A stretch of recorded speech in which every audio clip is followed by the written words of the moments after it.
नमस्ते, सुप्रभात।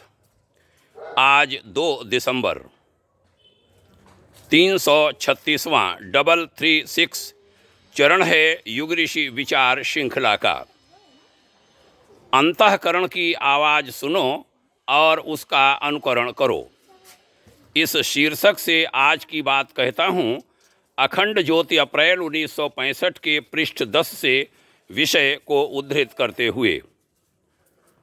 तब के अखंड ज्योति संपादक गुरुवर आचार्य श्री राम शर्मा जी ने लिखा था, जब मनुष्य अकेला होता है, उसके आसपास भी जब कोई नहीं होता, तब कोई पाप करने से उसे जो भय लगता है, एक शंका रहती है, वह किसके कारण होती है?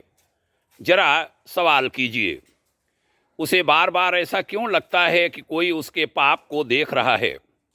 क्यों उसका शरीर पूरे उत्साह से उस पाप कर्म में उत्साहित नहीं रह पाता? और क्यों बाद में भी वह एक अपराधी की तरह मलिन रहता है? क्या कभी कोई इस बात पर विचार करता है कि जब उसके पाप को देखने वाला कोई मौजूद ही नहीं, तब उसे भय किसका है? वह किससे डर रहा है? कौन उसे ऐसा करने को निःशब्द रोकता और टोकता रहता है?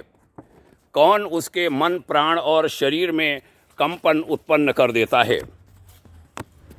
निसंदेह यह उसका अपना अंतःकरण है, जो उसे उस पाप से हटाने के प्रयत्न में विविध प्रकार की शंकाओं, संदेहों और कंपनादि भय द्योतक अनुभवों से उसे वैसा न करने के लिए संकेत करता रहता है। जो मनुष्य अपने इस अंतःकरण के संकेतों की उपेक्षा नहीं करता, वह पाप कर्म से बच जाता है, और जो मनुष्य उसकी अवहेलना करके वैसा करता है, उसका अंतःकरण एक न एक दिन उसकी गवाही देकर उसे दंड का भागी बनाता है। यह हो सकता है कि किसी का पाप कर्म दुनिया से छिपा रहे, किंतु उसके अपने अंतःकरण से कदापि नहीं छिप सकता। यह उसकी एक एक क्रिया और विचार का सबसे प्रबल और सच्चा साक्षी होता है। हमारे लिए उचित यही है कि अंतःकरण में विद्यमान परमात्मा की आवाज़ को सुनें और उसका अनुसरण करें। बड़ा ही महत्वपूर्ण लेखांश था यह। पिछले दिनों की एक घटना है लखनऊ की। लखनऊ के पास सीतापुर जिला है। नैमिषारण्य अंचल में एक कबीर भारती आश्रम है। एक चोर ने वहाँ चोरी करी और 10 महीने तक उस चोरी का पता पुलिस नहीं लगा पाई। बहुत सारे सामान उस आश्रम से वह ले गया था, जो भी चोर था। 10 महीने बाद उस चोर ने स्वयं अपनी गलती स्वीकार करके वह सामान वापस किया, पूरा का पूरा। वह रामायण और श्रीमद् भागवत भी उठा ले गया था।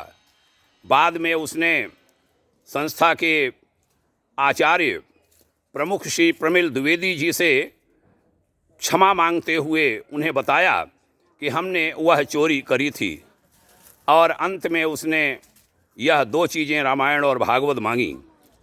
उसका अंतःकरण बदल चुका था। अपना अंतःकरण स्वयं उसे डराता है। यह बात पूरी तरह सिद्ध होती है।